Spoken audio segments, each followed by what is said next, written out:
తెలుగు సంఘాలకు సంబంధించినటువంటి డైరెక్టర్ అయినటువంటి మన నాగరాజ్ సార్ గారిని మాట్లాడవలసిందిగా కోరుతున్నాం. అందరికీ నమస్కారం.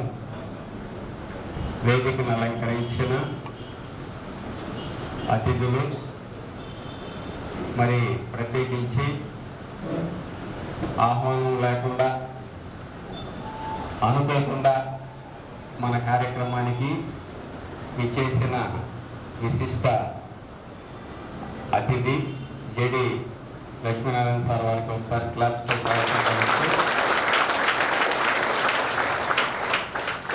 వీళ్ళంతా కూడా రాస్ సిబ్బంది సార్. సో ఆల్రెడీ కింద ఇంట్రడక్షన్ ఇచ్చుంటారు. ఆర్గనైజేషన్ గురించి మీకు పూర్తి అవగాహన ఉంటుంది. 1981 సంవత్సరంలో ప్రారంభించినటువంటి సంస్థ old age homes, disabled schools, agriculture, rural development, పొదుపు సంఘాలు, ఈ special B Ed, drug addiction centre, కుటుంబ సలహా కేంద్రం, దాదాపు 25 ప్రోగ్రాములు ఇప్పుడు రన్ చేయడం జరుగుతుంది.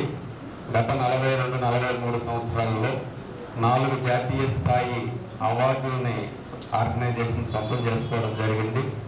వ్యవస్థాపక ప్రధాన కార్యదర్శి గుత్తా ముంగత్తం గారు 2012లో కేంద్ర ప్రభుత్వం పద్మశ్రీతో కూడా సత్కరించడం జరిగింది. సో ఇప్పటికీ ఈ బిల్డింగ్ని 2002 సంవత్సరంలో అప్పటి రాష్ట్రపతి అబ్దుల్ కలాం గారు ఇనాగ్రేట్ చేయడం జరిగింది. 25 సంవత్సరాల ఫంక్షన్లో సోనియా గాంధీ గారు పార్టిసిపేట్ చేయడం జరిగింది. అదేవిధంగా 30 సంవత్సరాల ఫంక్షన్లో అప్పటి రాష్ట్రపతి ప్రతిభా పాటిల్ మేడం గారు పార్టిసిపేట్ చేయడం జరిగింది. 40 సంవత్సరాల కార్యక్రమంలో అప్పటి ఉపరాష్ట్రపతి వెంకయ్యనాయుడు గారు పార్టిసిపేట్ చేయడం జరిగింది. ఆర్గనైజేషన్ సేవలని మెచ్చి కేంద్ర ప్రభుత్వం వారు పర్ఫ్యూచువల్ లీజ్ బేసిస్లో ఢిల్లీలో కూడా స్థలాన్ని కేటాయించడం జరిగింది. అక్కడ మనం ఒక రిసోర్స్ సెంటర్ కూడా ఎన్జిఓస్ కోసం కట్టడం జరిగింది. 2022లో అప్పటి ఉపరాష్ట్రపతి వెంకయ్యనాయుడు ఆ బిల్డింగ్ కూడా ఇనాగ్రేట్ చేయడం జరిగింది. సో ఈనాటికి 700 మంది స్టాఫ్ ఆర్గనైజేషన్లో పనిచేయడం జరుగుతుంది.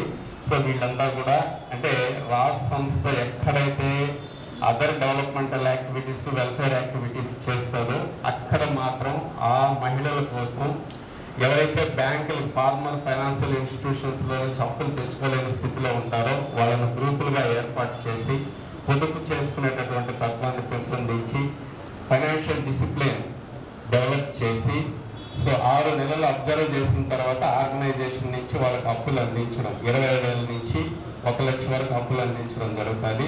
రాష్ట్రంలో 2 మెయిన్ కార్యక్రమాలు ఈ మహిళల కోసమే ఉద్దేశించిన, ఒకటి వచ్చి కృషి విజ్ఞాన కేంద్రము, రెండవది వచ్చి జనశిక్షణ సంస్థలు. 2 కూడా కేంద్ర ప్రభుత్వ సహకారంతో నడుస్తూ ఉంటాయి. రూరల్ ఏరియాలో ఉమెన్ అయితే కేవీకే ద్వారా సర్వీసెస్ అందించడం జరుగుతుంది. అర్బన్ ఏరియాలో మహిళలు అయితే జనశిక్షణ సంస్థ ద్వారా సర్వీసెస్ అందించడం జరుగుతుంది. జనశిక్షణ సంస్థ ద్వారా ఎక్కడైతే అన్ఎంప్లాయిడ్ యూత్ కావచ్చు, మహిళలు కావచ్చు, 20 మంది ఒక బ్యాచ్గా ఏర్పడితే వాళ్ళు కోరుకున్న యాక్టివిటీస్ అక్కడికే వెళ్ళి ట్రైనింగ్ అందించడం జరుగుతుంది.